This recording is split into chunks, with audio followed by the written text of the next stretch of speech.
আপনাদের পুরনো খেলায় আমরা অংশগ্রহণ করব না। আপনাদের চাঁদাবাজির রাজনীতিতে, আপনাদের সন্ত্রাসের রাজনীতিতেই আমরা অংশগ্রহণ করব না। আমরা পুরনো খেলায় কোনো নতুন প্লেয়ার হইতে আসি নাই। এই বগুড়া বিগত 15-16 বছর এই ফ্যাসিস্ট সরকারের অধীনে রাজনৈতিক বৈষম্যের শিকার হয়েছে। বগুড়ার নাম শুনলে কোনো চাকরিতে নেওয়া হতো না। বগুড়ার নাম শুনলে তাকে কোথাও স্থান দেওয়া হতো না। বগুড়া জেলাবাসীকে নির্বিচারে মিথ্যা ভুয়া মামলা দেওয়া হতো। প্রিয় বন্ধুগণ, এই রাজনৈতিক বৈষম্যের প্রতিবাদেই গণ অভ্যুত্থান সংগঠিত হয়েছিল। আমরা গণ অভ্যুত্থানের পরে আমরা চাই মেধা ও যোগ্যতার ভিত্তিতে সবাই সমান সুযোগ পাবে। আমরা কোনো বিশেষ সুবিধা চাই না, আমরা কোনো বৈষম্য চাই না। আমরা চাই যার যতটুক প্রাপ্য, যে এলাকা যতটুক পিছিয়ে আছে সেই এলাকায় ততটুক উন্নয়ন করতে হবে, উন্নয়নের সুষম বন্টন করতে হবে। আমরা জানি এই বগুড়া একটি ঐতিহাসিক অঞ্চল।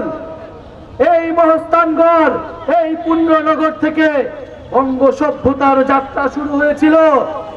আজকে যেই সভ্যতার পাদস্থলে আমরা দাঁড়িয়ে আছি, কিন্তু দুঃখের বিষয় এই এলাকা দেখলে কেউ বলবে না এইখানে একসময় সভ্যতার সূতিকাগার ছিল। এই এলাকা একসময় শিক্ষা দীক্ষা জ্ঞান বিজ্ঞানে পুরা পৃথিবীর মধ্যে একটি বিশেষ এলাকা হিসেবে পরিচিত ছিল। আমরা বগুড়ার সেই হারানো ঐতিহ্য ফিরিয়ে আনতে চাই, হারানো ইতিহাস সংস্কৃতি ফিরিয়ে আনতে চাই। প্রিয় বন্ধুগণ, আমরা দেখতে পাচ্ছি বগুড়া এলাকার যে সিটি কর্পোরেশনের কথা থাকলেও All time Roma. Taste it, love it. Bogura এলাকার অপরিষ্কার অপরিচ্ছন্নতা এখানে নাগরিকদের ভোগাচ্ছে। নাগরিকরা নানান সুবিধা থেকে বঞ্চিত হচ্ছে। আমরা চাই অনীতি বিলম্বে বগুড়াবাসী যাতে সকল নাগরিক সুবিধা পায় সেই ধরনের ব্যবস্থা নিশ্চিত করতে হবে। জাতীয় নাগরিক পার্টি বগুড়াবাসীর সকল নাগরিক সুবিধার জন্য লড়াই করবে। প্রিয় বন্ধুগণ, আমরা এই বগুড়া এসে শুনতে পেয়েছি যে এই বগুড়ার প্রশাসন নিরপেক্ষ আচরণ করছে না। 24-এর গণ অভ্যুত্থানের পরে আমাদের দাবি নিরপেক্ষ প্রশাসন, নিরপেক্ষ পুলিশ এবং নিরপেক্ষ আদালত নিশ্চিত করতে হবে। যদি কেউ সেই পুরনো কায়দায় দলবাজ প্রশাসকদের মতো আচরণ করে, তার পরিণতিও ফ্যাসিস্ট মুজিববাদীদের দোসরদের মতোই হবে। দেখেন 18 সালের যারা ডিসি ছিল, যারা ভোট ডাকাতি করেছিল, তাদের কি পরিণতি হয়েছে। যারা 18 সালের নির্বাচনে নির্বাচন কমিশনার ছিল, তাদের কি পরিণতি হয়েছিল। এই দিন নয়, দিন কিন্তু সকলেরই আছে। এই গণ অভ্যুত্থানের 1 বছরের মধ্যে যদি আপনারা ভুলে যান ছাত্র জনতার ক্ষমতা কতটুকু, তাহলে আপনারা আবারও ভুল করছেন।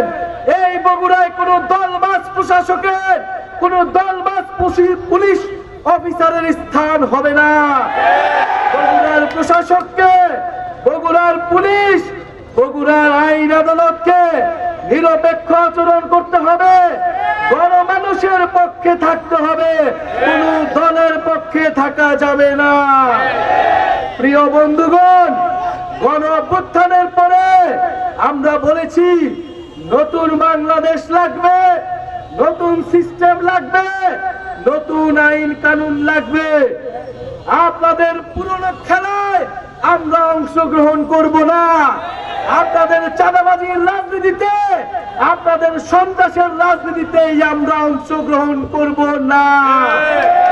আমরা পুরনো খেলায় কোনো নতুন প্লেয়ার হইতে আসি নাই।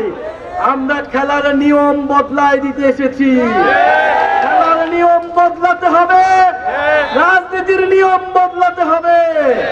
ভালো মানুষদের গ্রহণযোগ্য মানুষদের, যুব সমাজকে এগিয়ে আসতে হবে বাংলাদেশের হাল ধরার জন্য, বগুড়ার হাল ধরার জন্য।